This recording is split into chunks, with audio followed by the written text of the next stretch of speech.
Start it.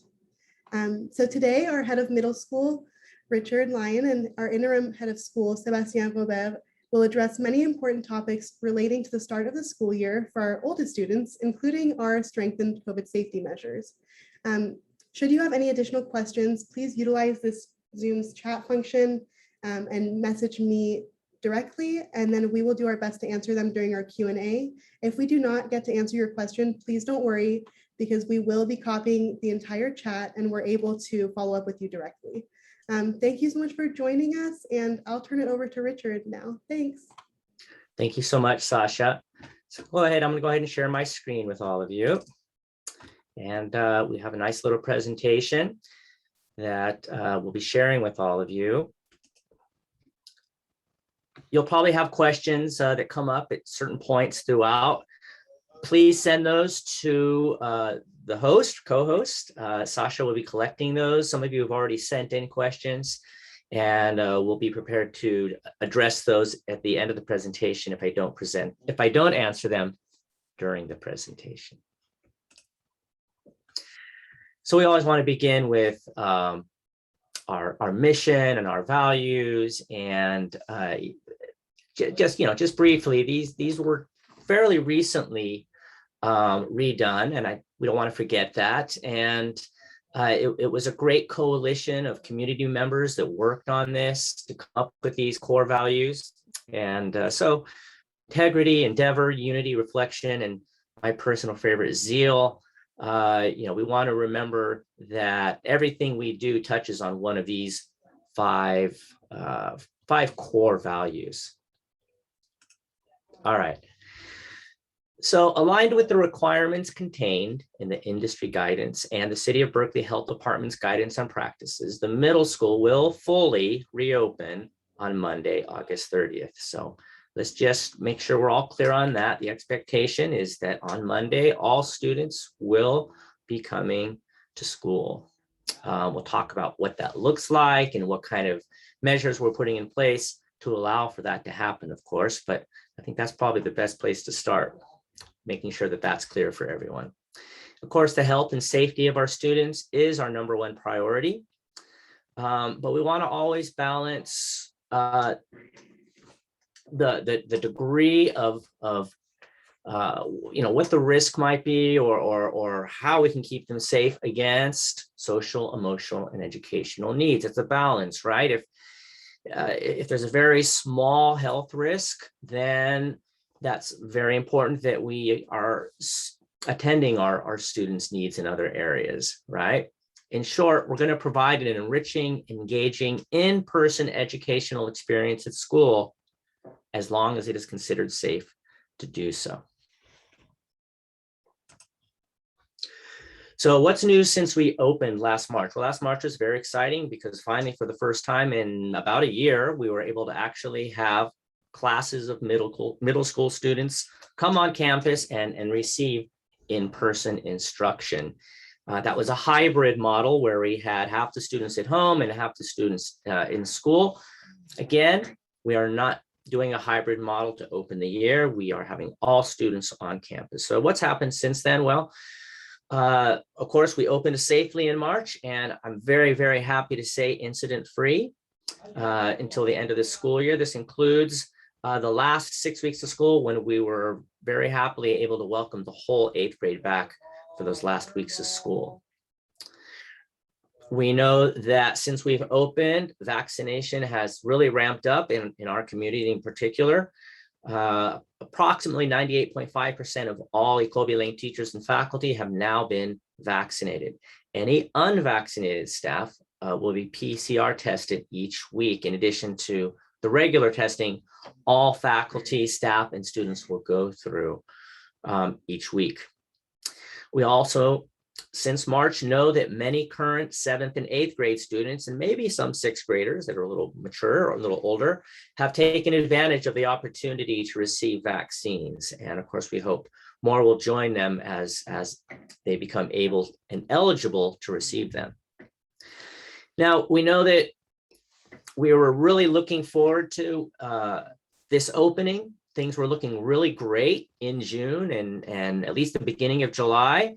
But we also know, and we have to be conscious of the fact that once again, we start to see a rise in cases. We've seen a rise in positive tests with the Delta variant. And, this is not news. I know this is all in everybody's mind. And part of tonight's presentation is, again, to try to address how we are going to manage the risk that Delta presents. Some of you might even ask, well, if, with Delta out there and with number of positive cases up, is this really the time to return? And now I know there's an equally large segment who say we absolutely have to return. And again, I'll say it again, we want to have students here as long as it's safe to do so. And part of that is because of some of the reasons we're looking at here. We know that the mental health and scholastic well-being of the children is really being able to come to school, have in-person learning has an outsized effect on this very important factor. We want to maximize learning time and maintain the integrity of our instructional program. I have nothing but great things to say about what we're able to do. If I can, if I can talk about our program, I think we can all agree that the teachers did an amazing job in delivering remote learning and then in concurrent learning when we were able to open the campus. But we know that the best way to maximize learning time and do what we want to do with our instructional program is to have students on campus. And also we know how important the social learning and human interaction is. And this is where we really saw with, despite our best efforts in remote learning, in distance learning, this is where we saw it really took a toll on so many students. And, we tried to keep the community going. We tried to have, some spirit days and some opportunities, but it just wasn't the same. And that's one of the big reasons for getting back to school for sure. But also, again, we feel like we have the ability to keep students safe. We wouldn't be opening the school if we didn't think so. School, as a fact, turns out to be a very safe place for students to be. That's a link to an article that I think I can probably actually show you guys if you want. And you will receive this presentation along with the recording of this presentation. And when you do that, if you want, you can click on this piece of information from the California Department of Public Health. It's a nice article that, again, might be of interest to some of you. Most cases of spread still seem to go from adult to child, not from child to child. And all of our adults are vaccinated and a lot of our students are vaccinated. So we think that's a great factor in our favor. And also we now know more about COVID and really what's effective in keeping students safe. And we know that masks and ventilation are the key, and maybe social distancing, not so much. Okay. Safety, what are we doing? So if you've been to any town halls, you've probably seen this to some degree, but this is what we're doing as a school. Of course, that includes what we're doing at the middle school. We are having daily COVID screening. Will continue. You will still receive a prompt every day asking, ask some questions and make sure that it's safe for your student to come to school, for your student and for other students. We'll be doing twice a week antigen testing. Someone will actually be coming into the middle school classrooms twice a week to individually test each student. Now, the antigen testing, remember, is different than the PCR. The PCR is a little bit more of a thorough test and can track lower concentrations of the COVID virus. But the antigen testing will tell us whether a particular student is carrying a high load of COVID, which is very possible, even if someone doesn't have any symptoms. So again, this will be happening twice a week. Masks will be for all employees, students, inside and outside. Now, by asking our students and faculty and staff to wear masks outside, we're going beyond some of the recommendations. But we feel it's warranted. We feel that it's, in our current climate, it's the right thing to do to minimize risk as much as possible, even though it would be nice to get a break from the masks every now and then. We have to, again, weigh that against the safety concerns.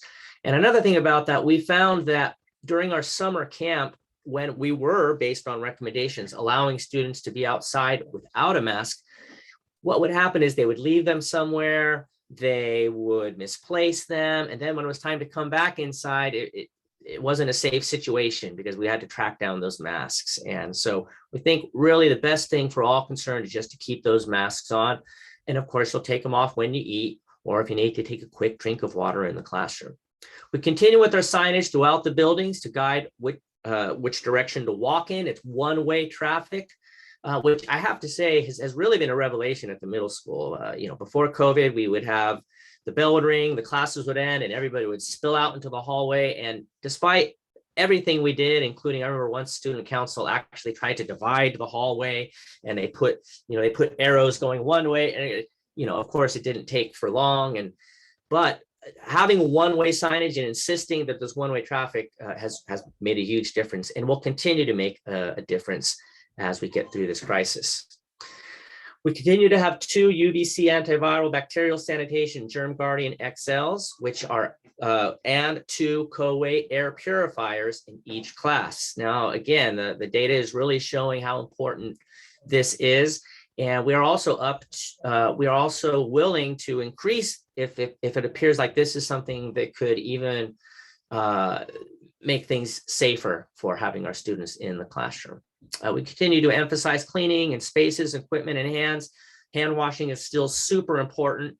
Although one thing the data seems to be showing, again, is we don't have to worry maybe so much about surfaces as we were concerned about. Now, we are still going to do a lot of cleaning. We're still cleaning our bathrooms. But one thing we're doing, for example, this year, as I'll explain in a bit, is we are going to be using our science lab for science, which doesn't sound like a particularly remarkable thing, but we weren't able to do it, or we didn't feel comfortable doing it last year because, again, we didn't want students coming in and out of the science lab and then having to disinfect. We feel now that we can do that. We can do the cleaning necessary in order to utilize this important space. And of course, we are asking every student to stay home when experiencing any signs of illness, and we'll go over what some of those symptoms are shortly. Safety measures in place. We continue the practice of students remaining in the same classroom throughout the day. This is going to limit transitions. Again, they don't have to go from one class and go to the other class. They don't got to get their stuff in their locker and then go somewhere else. Everything can be in their class. We could probably still use lockers, which maybe is going to be a question that you have for me afterwards. But again, we're going to minimize the opportunity bumping into each other in the halls this way. We're going to have limited exposure to students not in their grade and in the hallways during recess and arrival. Again, remaining in the same classroom will help with this.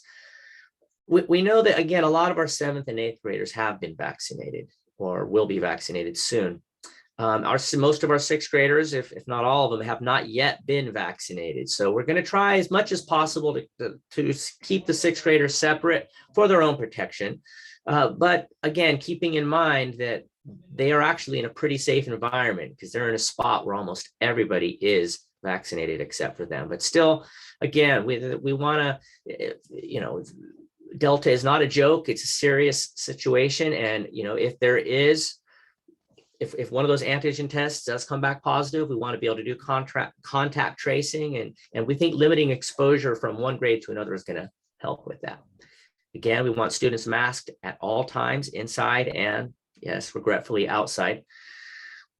We are going to be documenting student vaccinations to aid in contact tracing, but also it's going to aid in other ways too. If, for example, it turns out 100% of our 8th graders are vaccinated, well, that changes some of the things maybe we can do with the 8th graders in the classroom, outside the classroom.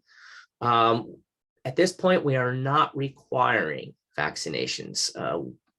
We don't think we can require vaccinations, but we know many of you, that's what you want, and the great majority. And so we will be asking that you let us know one way or the other without judgment of whether your student is vaccinated or not, so we can plan accordingly, okay? We will have, again, twice a week antigen testing for students, faculty, and staff, whether vaccinated or not. So again, if you are vaccinated, you still will be tested. We know that even vaccinated people can get this virus. They can pass it on. So we're going to continue this twice a week antigen testing for any faculty that are not vaccinated. And to be honest, I don't think we have any middle school teachers that aren't. I don't even know if I should say that, but if we do have, they will be PCR tested each week, which is, again, a test that can measure very low loads of COVID. Cleaning, frequent disinfecting of restrooms. We are still going to have the one single-use dedicated restroom per grade. Now, we'll see how this works. We did that with great success in March, but we only had half the school on any given day at school. The nice thing about one single-use dedicated restroom is we know, okay, all the 8th graders using this restroom, it's one at a time.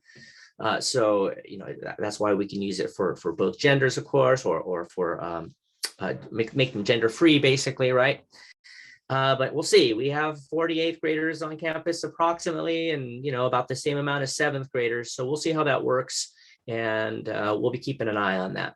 But as much as possible, we want to keep that going. We know how important the airflow is in the classroom. We are going to have an open window policy, open door policy, and we're going to have those UVC and the COAs going in the class to make sure we have that ventilation. Okay. We know how important that is. We know how important wearing masks is. And so we have been given guidance that there are no social distancing requirements any longer in the classroom. So you may remember when we started off, we had to be 6 feet apart. And then at some point in the spring, they said 3 feet was enough, which allowed us to bring all our 8th graders back. That's how we were able to get our 8th graders back. Now, and they're saying there are no requirements. So we really think the key is using judgment, but masking up, getting the ventilation going, making sure there's airflow in the classroom.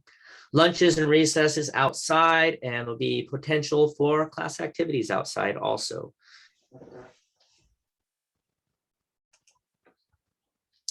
I want to step back for a second, and if I haven't yet introduced our wonderful middle school counselor, I want to do that now. You all know Douglas Goslin. He's been at the school for a number of years, long before I showed up on the scene. And I want him to talk a little bit about our awareness and our knowledge that we need to support the mental health of our students as they're coming back into a situation that they haven't been in for a while. Douglas? Yes, thank you, Richard, and welcome again to everyone. It's nice that at the beginning, at least I could see all of you before the screen share went up.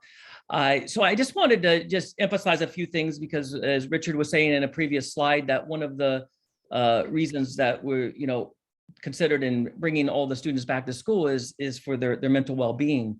And I really agree with that. And I saw a change, in students just in the short time that they were able to return last spring to the middle school for those that were in 6th, 7th, and 8th grade. As you read through these, though, I just want to emphasize just a few things that have, whether you read in the news, the different studies in the news. For me, with my colleagues, I'm part of a counseling association with the other independent schools here in the East Bay. And just with my own experience with families just in my own circle, that there has been, an increase in mental health concerns with people as a whole, but I think in particular with the middle school age students that the distance learning, the being isolated has affected many of our students' mental health, especially in terms of more higher levels of increased level of depression and anxiety. So just to kind of be aware of that for your own children, and I want to be more vigilant just myself as the counselor and then working with the staff at the school. The transition back to school, just to be prepared that the kids. Last year with the 6th and 7th graders, they were on a hybrid schedule. They were in pods. They were only coming to school every other day. They had option to do the distance learning, to stay home if they didn't feel like coming to school. So there's going to be an adjustment for the students. And for those students that have already started school, I've talked with my colleagues at some of the schools that started last week. That adjustment with the schedule is going to be an adaptation for your child. So just be aware of that. They're going to have to, get up earlier, have a longer day, have a longer week. Just things that have come to me with the students, just to be aware of it, just learning to have to deal with those things that you didn't have to when you were distance learning, or had the every other day distance learning, where now you have to deal with maybe that child that you don't get along with, or that peer that maybe you don't get along with so well, or seeing kids in the hallway dealing with all the different grade levels. So just I guess I was saying for the parents, just to be a little bit more vigilant and attuned to what's going on with your child as they return to school. I'm going to be doing some more training with the teachers. I did a course along with my colleagues at the other independent schools about more suicidal awareness and prevention. It was kind of framed around mental health. So I'm doing some more work with the teaching staff just on how to identify different things with the students, signs. They were already very good at it. I just like to do a refresher for the teachers, especially like with the English teachers and math teacher, English and French teachers, where they might pick things up more through like the writing that the student does in class. And then just with Chrissy, we are going to be doing the SEL support through the advisory, and then absolutely with me the continued counseling support for both the students, but also parents as you need consultations and support. Please contact me as well, and I'll be communicating with you more as the year goes on. Those are the main things I wanted to say. Right. Thank you, Douglas. Thank you. Appreciate you for taking the time to put this together and to share this with us. This very important part of what we'll be doing as your students come back to school. Okay, so what does the full reopening look like? So full-time on-site learning for all grades, which means that that's where learning will take place right now in the classroom. It's not a model where some students stay home and we try to teach to them at the same time. All the learning will take place on site. The structure will be per class, so we will not be in stable cohorts or what we were doing last year, where we split each class into two, and then one was separate than the other. They'll be together now. There will be no full-time home learning program available at this time. However, we will work with families regarding students with medical conditions. So if that is something that is a concern for you, please reach out as soon as possible so we can try to begin working with you and making sure that they're getting access to everything they need to be successful this year. No international field trips until 2022, which that's not really news. We never go on our international field trips at the middle school, at least, until after the new year. But there is a possibility for some local field trips before then. And we'll see about the international field trips or even the field trips that we take in 6th and 7th grade. I think I'll talk a little bit more about those later on in the presentation. We will have before and after care. So these have been offered. I'm sure a number of you have signed up for this already, but it is something that does need to be signed up for. In the past, we've had drop-in service, which meant that on any given day, you could drop off your student at 7:30 if that was something that you needed to do. Or on any given day, you could leave your student for aftercare. And then there was a way you would sign in, and then we'd know that your student was there that time. However, again, because of COVID and because of our need to really have predictability and knowing how many students we're going to have and where we're going to care for the students and where we're going to keep those students safe, we need to know who we can expect to come each day. So this is something you need to sign up for in advance. If that's something you want to do and you haven't done it yet, you can reach out to me and I'll tell you where to go, who to talk to about that rather. Okay, arrivals and departures. So last year, you remember that we tried to stagger the arrivals, having the 6th graders arrive first, then the 7th graders and the 8th graders. We're going to try to have a normal school day. It's a 7-period day, 50 minutes a class. And so, we don't have as much, we're not going to, since we have longer classes or our regular length classes, we don't have as much time in the morning to do as maybe we'd like to do that. But again, we feel like under the circumstances, again, with the high vaccination rate and other factors, that we should be able to have a more or less normal arrival as we did before. And what did that look like? Well, that meant students began arriving at 8 a.m. unless they were signed up for before care. And so you can come as early as 8.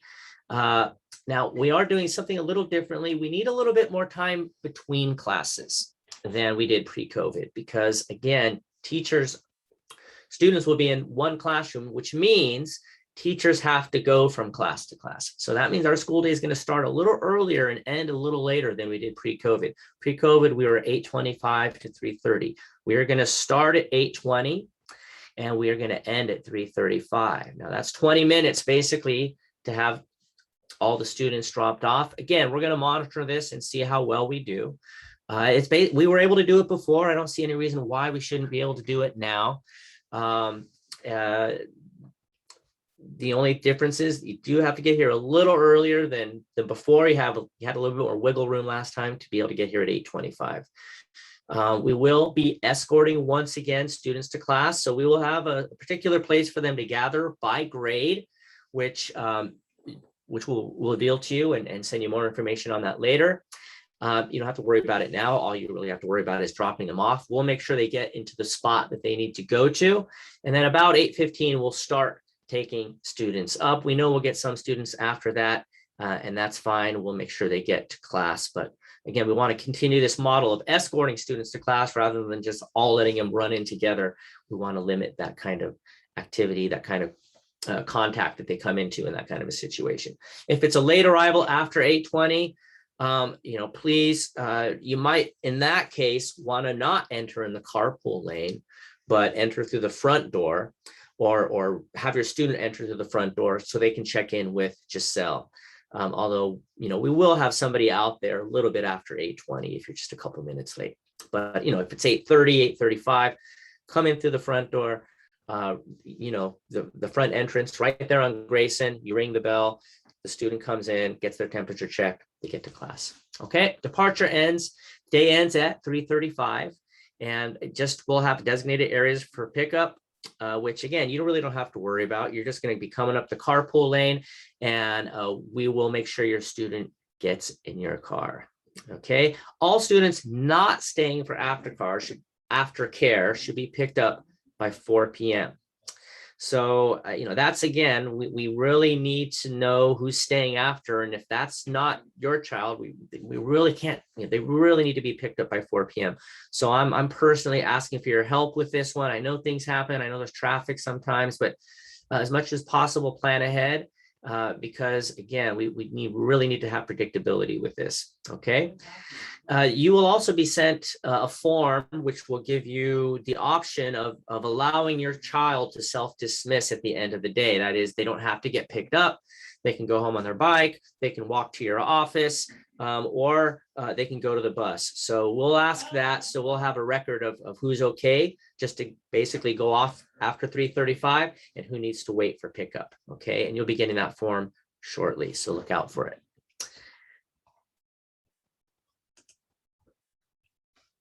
Okay, again, a little bit more about on-site learning. So what's that looking like? Students come to school every day. So no more of this every other day.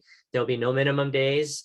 Some of you will remember last year on Wednesday was a minimum day that ended at lunchtime. And then some people stayed. We did have aftercare that one day, but now there are no minimum days. Every day begins at 8:20. Every day ends at 3:35. Students will stay in the same classroom throughout the day. Again, we want to keep our sixth graders a little bit apart for right now, limit their exposure. They will be in the first floor classrooms. So basically the sixth graders will have the first floor to themselves pretty much. And the seventh and eighth graders will be in the second floor classrooms. PE classes will be outside.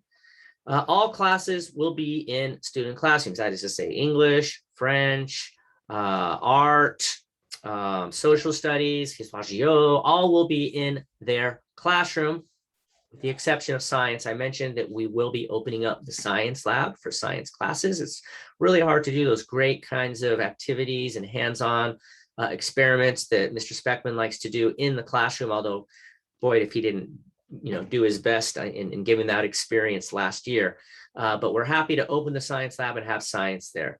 Also, international tracks students will basically have two classrooms because they're in two cohorts, right?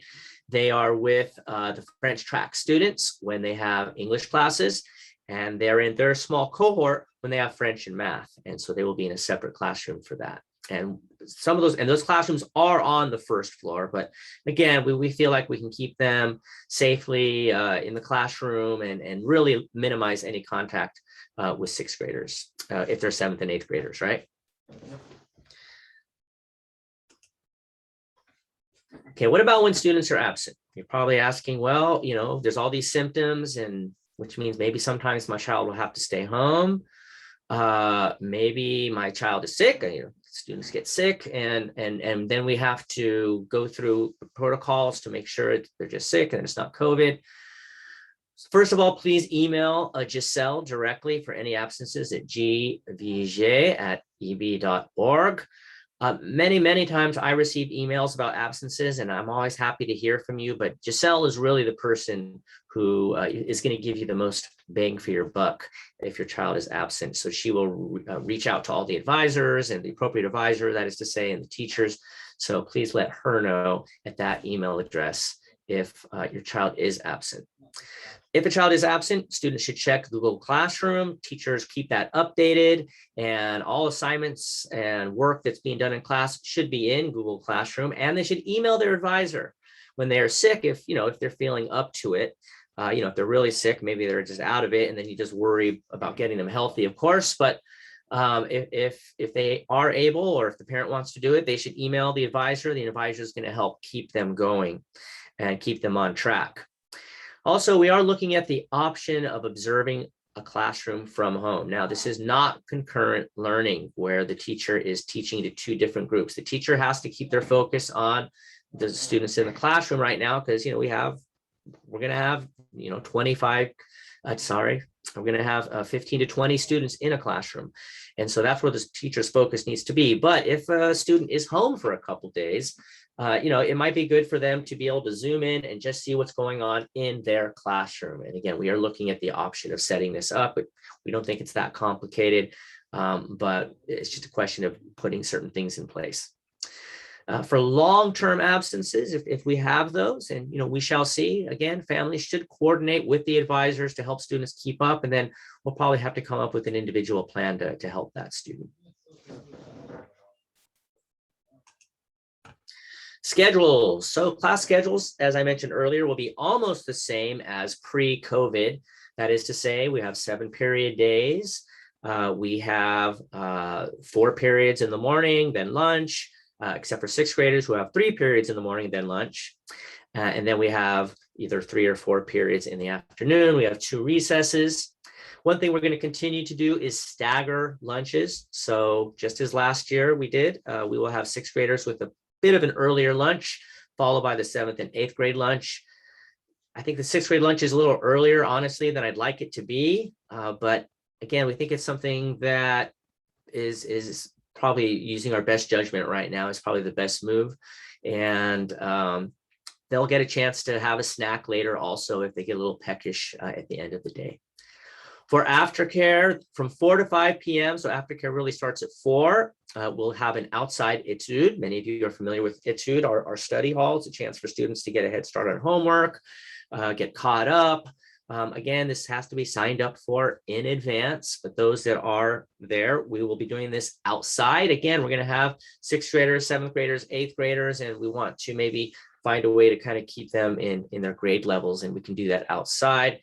We'll see with the weather, once the weather starts to get rainy or a little colder, if that continues to be viable. Luckily, we have the canopies outside, so those keep us, for the most part, safe from the weather. It's going to also allow us to eat outside if there's weather. So we think we should be able to do etude there also. Students from 5 to 6 p.m. will be free supervised play on the yard in designated areas as needed. Again, this is for I know I keep saying this, you have to sign up in advance, but you could also pick up at any point. So you don't have to leave them the whole time if you sign up. If you want to pick them up at 4:30, if you want to pick them up at 5:30, they're your children, please pick them up. After school sports programs, we're still holding out hope that we can have some kind of an after school sports program. Usually we would do flag football in the fall, but we're still in the process of confirming whether this is something we can do. We know we can probably have practices, although the question is, where do we do those practices and can we get access to the fields? So there's some things we're looking at, but we know this is an important part of middle school life. And as much as possible, we want to give them that normal middle school experience. So we know after school sports is an important part of that for many of our families. Here's a visual of what the schedule will look like.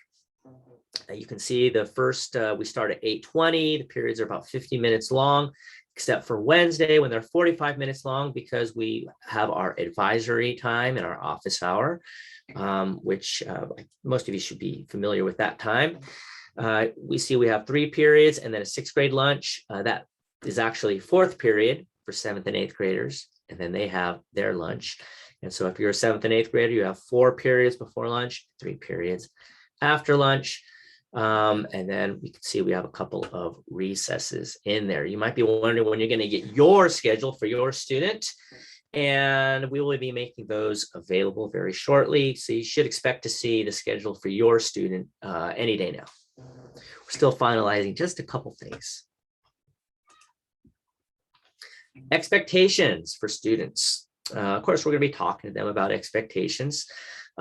Supplies, last year, we gave you a very detailed supply list because students were working from home and we wanted to let you know what they should have. They're coming to school, so we should have most of everything they need. They don't need to worry too much about bringing things like scissors and basic supplies, writing supplies, although it's always good to have, obviously, their own pencils, pens, and binder paper. And they will need some kind of a graphing calculator required for math, but I don't think you need this on day 1. So it's more of a heads up than rushing out to Target to buy a graphing calculator tomorrow. You might want to check in, and the math teachers will tell you exactly what they want, so you can be prepared for that. But in terms of folders, books, those kinds of things, we will be providing those. Again, we're not as worried so much about surface contact as we were last year. Doesn't seem to particularly spread that way, especially if we keep our hands clean and disinfected. But still, of course, it's a good idea to have, your own pair of scissors if you want, your own little mini stapler if you want, that kind of thing, but not required. Okay, this is a link to, again, you'll get this, to our school year community norms and expectations. Feel free to go over it. Of course, we're going to go over this with our students, talking about how we expect them to enter a classroom, how we stay safe in the hallways, how we stay safe in the bathroom, our lunch procedures, how we're doing it, where they should sit, how they should sit. I mean, it's not like, total micromanaging everything, but it's giving them what they need to do to be safe so that there's no confusion about that, and no confusion about what our expectations for them are. Yard and recess expectations, response to behaviors is just, the kinds of things we want to make sure they're being held accountable for their good and for our good and for everyone's safety. So, most things are level 1, where it's just reminding them, hey, you got to keep that mask on. Hey, even though there's no social distancing requirements, we still want to, not be on top of each other and that kind of thing. There's some non-negotiable behaviors, of course, that we want to make clear with the students. And, again, we want to welcome them in the community. We don't want to start off with a bunch of things of, you got to do this, you got to do that. We want to really work on establishing that relationship with students, but we also want to have clear guidelines in place. And we'll ask that each student is aware of these and is in agreement with these. Okay. All right. Let me get back. So I know field trips are on a lot of your minds. Again, we talked about after school sports being an important part of the middle school experience. So are our amazing field trips. And I know when we're talking about, we're really thinking about the big overnight trips that happen in the spring. So our 6th grade trip to Catalina is scheduled. It's scheduled. It's on their calendar. It's on our calendar, and we're all crossing our fingers and hoping that's something we can do.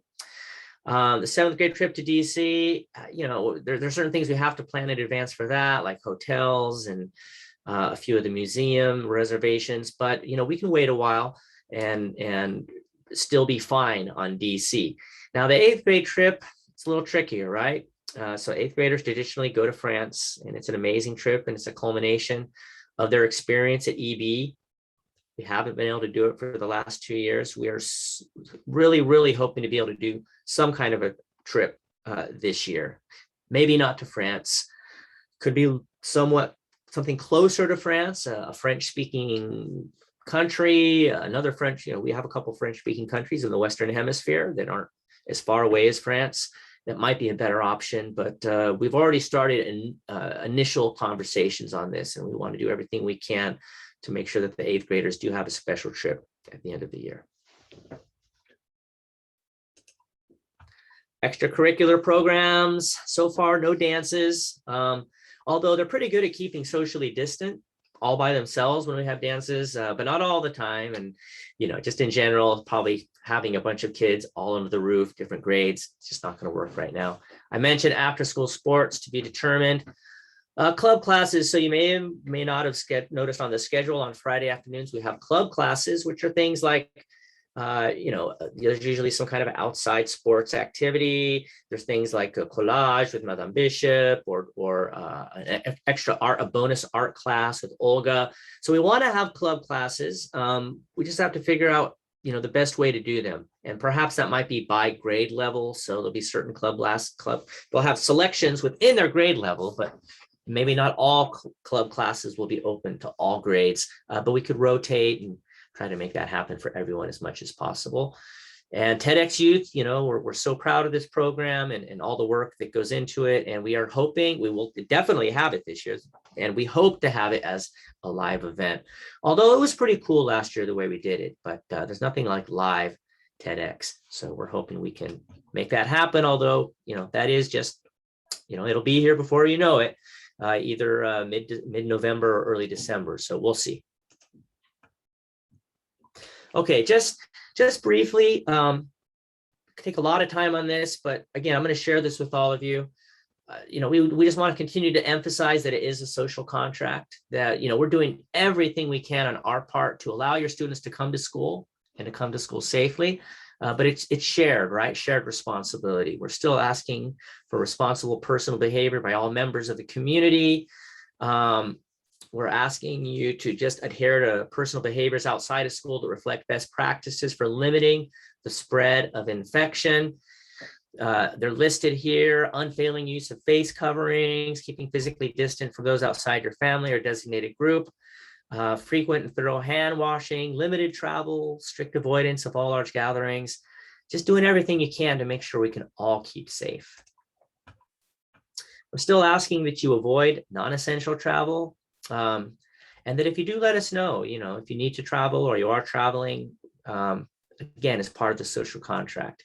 We're still asking that after international air travel, you keep your child at home for 10 days or until you can show a negative test result at least 5 days after returning from your trip.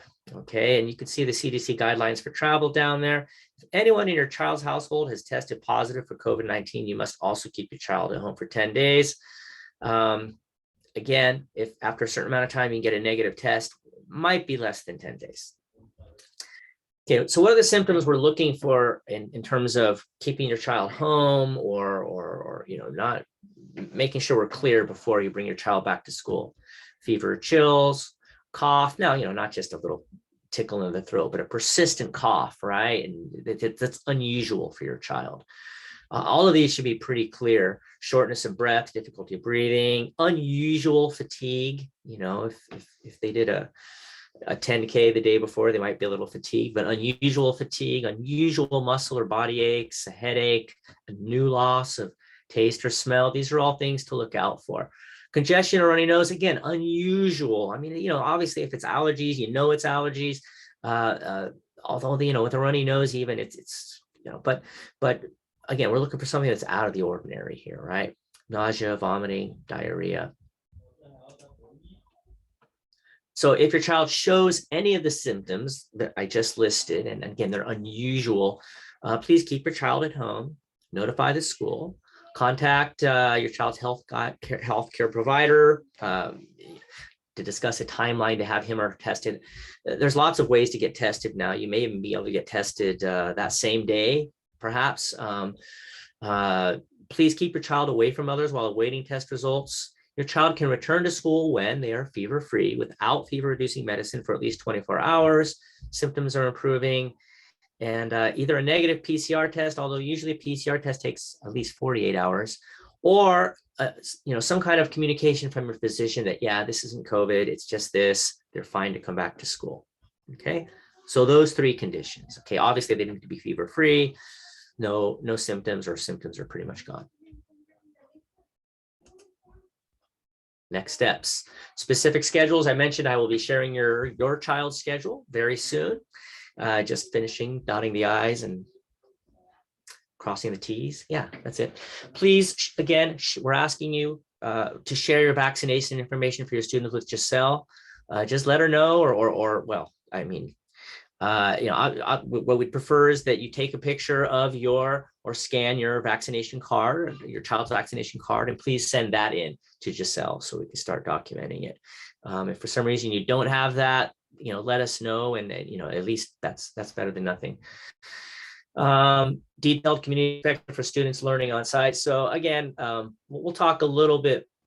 That is something we'll share again with the students once they're actually on campus. Okay, so that's another next step that we want to make sure they're all clear on those before we get going on the year. All right, we have come to that wonderful time for questions. I'm sure you have questions. I hope I've answered a few of them for you, but I'm sure you do have some. And Sasha, what kind of questions? Sasha will be moderating. She has some questions that are already ready to go, ready to be asked. But if you haven't sent her questions yet, you can still do that at this point. Again, I want to remind everybody that we will be sharing this presentation with all of you and a recording of this town hall. Thank you, Richard. That was a very helpful presentation, and I learned quite a bit myself. So we did receive a number of questions. Some of them you did answer throughout, so I am not going to re-ask those, but there are some that we haven't really covered. So the first question is very simple. Will the kids have lockers? Yes.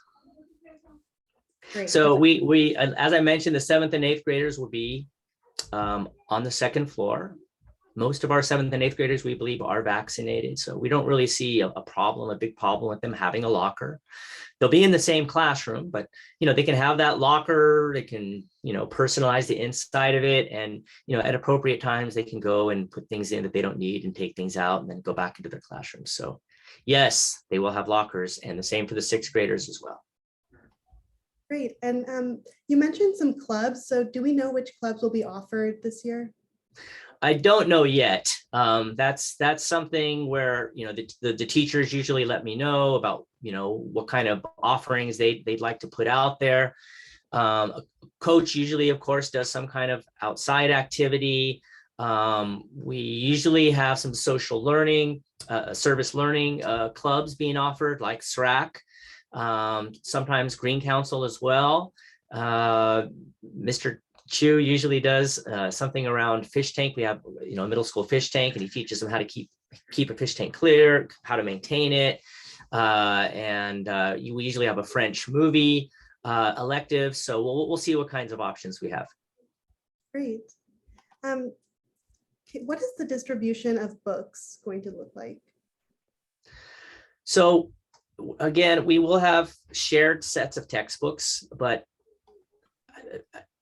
by shared, I mean, we have enough. So we should have enough textbooks, we think, for all our 8th graders and all our 7th graders to have their own textbooks. We won't have enough for them to have one at school and one to take home, but which sometimes is ideal. But again, we should be fine in that.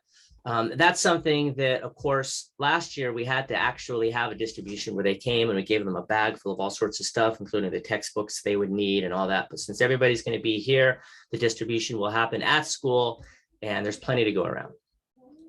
Okay, and as a follow-up to that question, does the school issue laptops to students? Every student will get a laptop. Every 6th grader, every new IT student will get a laptop. 7th and 8th graders should already have a laptop. Some of them turn them in. They had the option this year of keeping them over the summer, so I hope you all kept good care of them. But for those of you that turned them in, you'll get your laptop back that first week of school. Perfect. What does the recess or recreation setup look like? Well, we're still working on what's the ideal way to do that and to keep the grade levels with some distance. So, we have a pretty big yard, but we don't think it's big enough probably to divide into 3 chunks and have a viable space for everyone. So we're looking at different ways to do that. The recesses are fairly short. 10 minutes. It's just really an opportunity to stretch your legs, throw a ball around. We want to make sure they have space to do that. So we're still brainstorming with the facilities director, but we're going to put a plan in place to make sure everybody gets a nice recess. And of course, at lunch, it'll be a little different. During lunch, the 6th graders will have the yard to themselves. And then for the 7th and 8th, we'll probably separate it into halves that will alternate. So 7th graders will be on one half, 8th graders will be on the other half. Perfect. Thank you, Richard. We had a few questions about carpool, so I'm going to ask them all at once. And if you need me to repeat them, I'm happy to. So for drop off, it seems like there will be a long line if all parents are dropping off via car in the carpool lane. Can parents park elsewhere and drop off inside? And can you kind of talk a little bit more about carpool timing? Will it be staggered? So we are not planning on staggering the carpool time. It kind of naturally staggers. Some people are early risers. They like to get there at 8. Some roll in about 8:16, 8:17. So, we're hoping that it'll naturally distribute in a way that works for us. Even last year when we staggered it, we still had, some parents arriving earlier than their time and others arriving later. And, although overall you did an outstanding job, parents, thank you. Excellent. But, if you do not want to wait in the carpool lane, you can certainly park somewhere and then you can walk, and there is a walking lane in the carpool lane, that's set aside. Bikes use it, but also pedestrians can use it. So if you want to park somewhere and then walk to the entrance to the carpool lane, there is a pedestrian lane there where you can walk in. As far as, it sounds like there's going to be a lot more cars and, yeah, there will be. But remember also last year we had the 5th grader, all the 5th graders were coming every day. And so the 5th graders are not coming. So it'll be a few more, but not that many more if you consider the fact that the 5th graders will now be back in the lower school. Perfect. Thank you. Next question. Would it be possible for the 7th graders to go to Catalina instead of DC since they couldn't do it last year because of COVID? Well, let me just say for Catalina, first of all, it's very difficult to get into Catalina if you don't already have a spot. There's a long waiting list of schools that would love to go to Catalina. And so it's hard to just say, hey, can we go to Catalina this year with the new group? That said, as some of the 6th grade parents may know, I did reserve a short 3-day Catalina trip for the late, actually it's kind of, well, it's in February. I want to say it's right after the February break, right before the February break.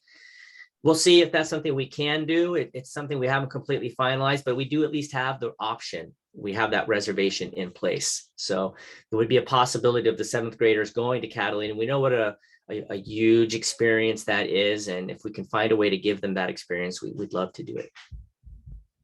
Thank you, Richard. We had a few questions about aftercare. And did I mention you have to reserve first? Did I mention that? I think I might have mentioned that. Okay. So the question is it possible to do a 24-hour or 48-hour in advance notice a la carte daycare instead of enrolling our child in daycare program if we are not using the daycare every day?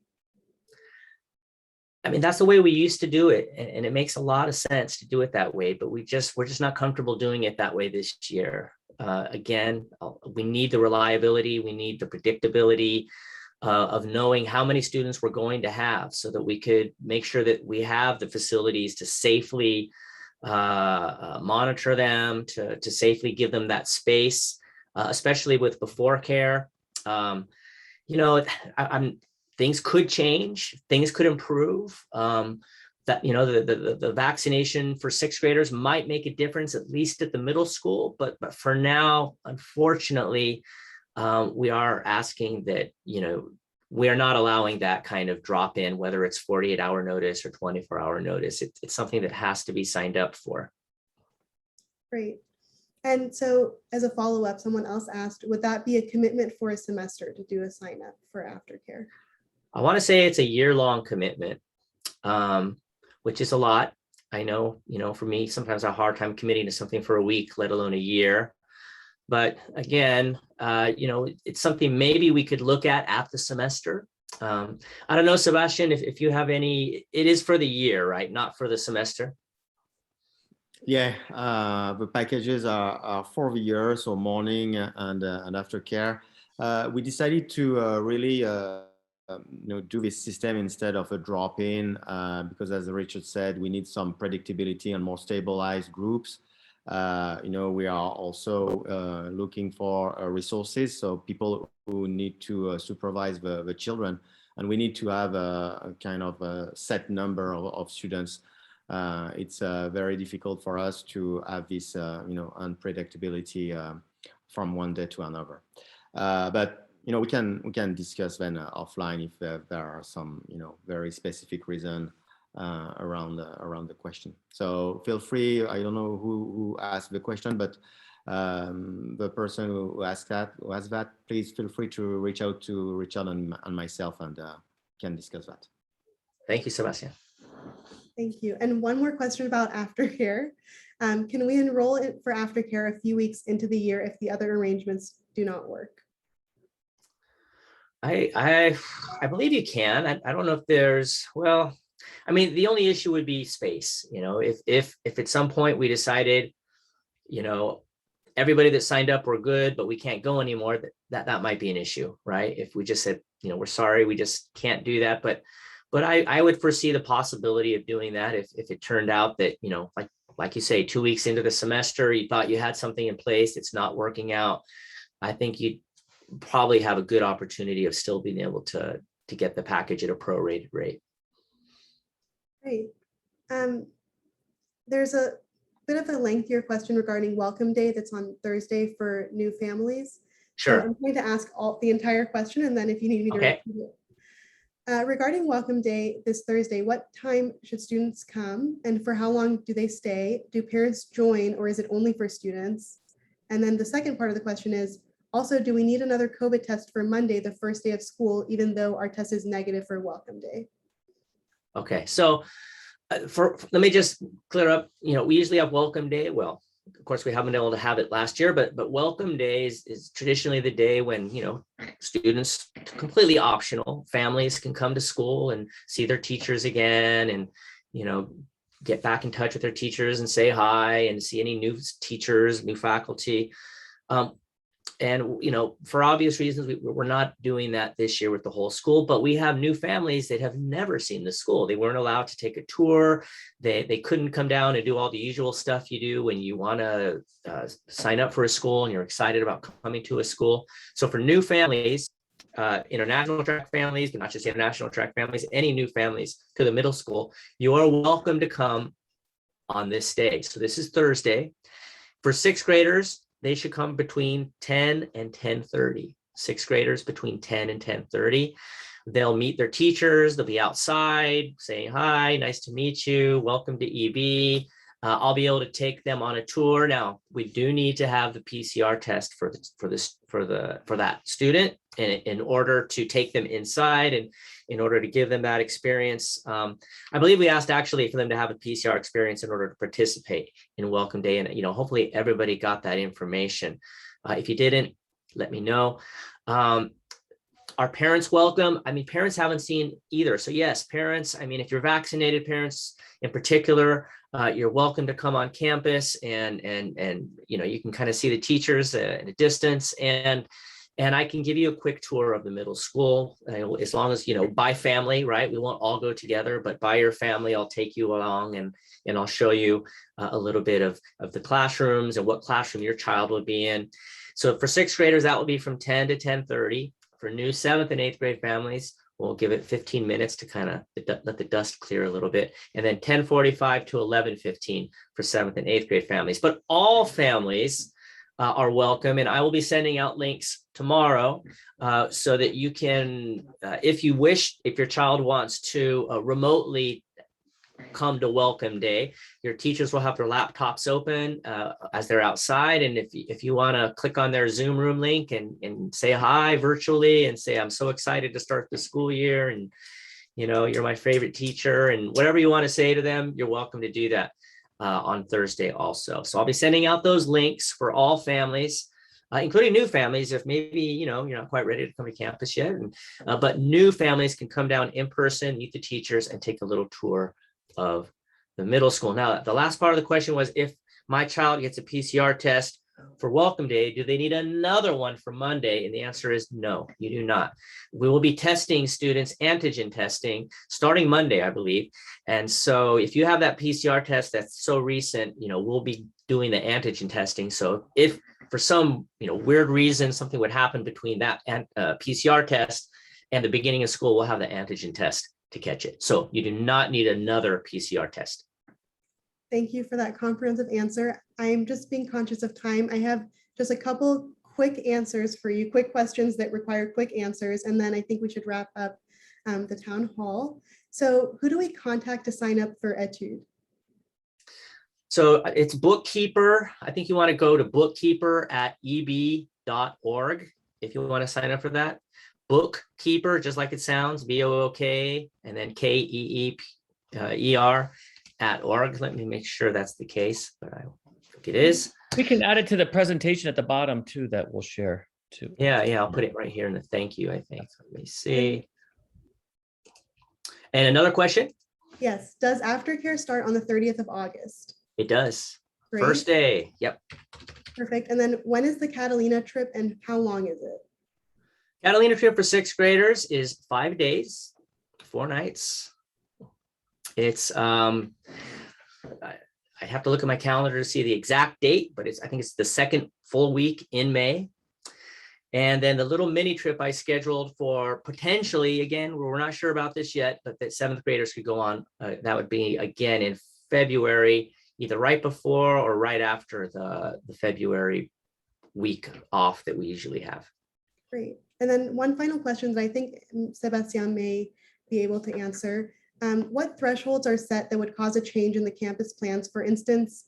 And I believe we covered this at the first town hall, but is there some number of cases or risk level that would cause us to return to distance learning?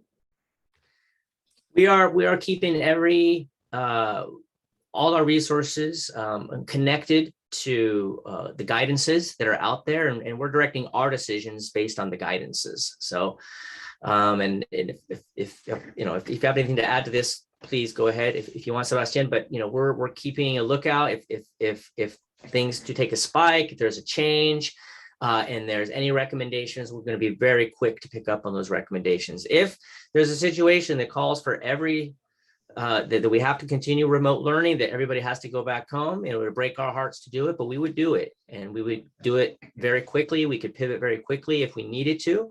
But what those pivots are, what those they would cause something like that to change. We're looking again very closely at all the state and the county guidances on that. Thank you, Richard. Very comprehensive answer. I would add that we are in liaison with the City of Berkeley, Alameda County Public Health Department, and they will tell us what to do. If there can be several situations when we can go remotely. A COVID case or several cases in one classroom, in several classrooms, so we'll need to isolate or at least stay away from the campus 10 to 11 days. Then we might also be hit by the bad air quality, which will activate our inclement weather protocol, which will send us back home. And then, our goal is really to provide, your students with in-person instruction. So we have a proven system from last year, a flexible one, an hybrid model, where we can have a part of the cohort on site while we do also concurrent classroom. So I would say that there are many different situations where we can or we may go back virtually, but there's also middle grounds when we can use our hybrid model. And really, our goal is to stay open full time. Our middle schoolers need to be full time in person, and we will really strive to reach that goal. Thank you, Thank you Sebastian. both. Again, I want to be conscious of time, and we're about 12 minutes over. There were just a small number of questions that we did not have time to answer, and we will follow up accordingly. Thank you all so much for joining us this evening. Richard, do you have any final words? No, again, if there was a question not answered, you could always, you know where to find me, and I'll do my best to get back to you as soon as I can on it. Okay, we're working real hard. The teachers are excited to welcome the students back. I think it's going to really be a great experience for everyone. Thank you all so much, and stay Thank you, safe, Sasha. everybody. Have a great evening. Good night, everyone. Thank night. you. All right, thank you. Richard. Thank you.